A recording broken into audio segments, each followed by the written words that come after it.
घोषणा केल्या? आज या ठिकाणी नगर अभियंत्याचा जो स्टोअर विभाग आहे, महानगरपालिकेचा जो आपला स्टोअर विभाग आहे, परवा दिवशी या ठिकाणी जी काही घटना घडली ती घटना आम्ही जे कोण काय त्या ह्याच्यात होतं त्याला पहिला सर्वप्रथम आम्ही त्या ठिकाणी गुन्हा दाखल करा म्हणून या ठिकाणी सांगितलं आणि सिटी इंजिनियर असतील, अतिरिक्त आयुक्त कारंजे साहेब असतील आणि आयुक्त साहेब यांना या ठिकाणी आम्ही फोनद्वारे आणि समक्ष या ठिकाणी भेट देऊन आम्ही सांगितलं की या ठिकाणी आता कोणी आत येत असेल तर त्याचं एक वेगळं स्वतंत्र रजिस्टर आणि मस्टर ठेवून या ठिकाणी वेगळे सिक्युरिटीवाले या ठिकाणी ठेवा असं आम्ही या ठिकाणी आता सांगितलं आहे. उद्यापासून या ठिकाणी कायम रजिस्टर आणि सिक्युरिटी गार्ड या ठिकाणी उपस्थित राहून त्यांचं जे कोण आतमध्ये येतील, भले ते महानगरपालिकेचे कर्मचारी असतील, त्यांच्या आतमध्ये एंट्री होत असताना या ठिकाणी त्यांची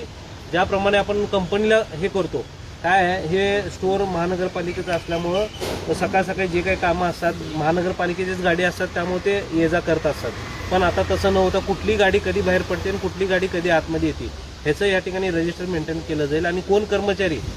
आत येईल आणि कोण कर्मचारी बाहेर जाईल ह्याचं देखील या ठिकाणी नोंदी राहणार आहे. आणि स्टोअर विभागातील आता आज पण बघितलं नगर अभियंत्याचं प्रशासन विभागातील काही सामान या ठिकाणी आहे आणि तसंच जे आपण बाहेरून जे कारवाई करतो ती देखील मटेरियल या ठिकाणी आणून इथून दंडाची कारवाई आपण त्यांचं जे काय दंड निघतं आपण त्यांना पावती करून हे सर्व मटेरियल आपण त्यांना संबंधित व्यक्तीला आपण परत देत असतो, त्याच्यावर दंड कारवाई करू. मग हे असं बाकीचे आता जी परवा जी घटना घडली ती परत असं घडू नये या ठिकाणी आपण व्हिजिट करून आम्ही या ठिकाणी आता आदेश दिलेले आहेत.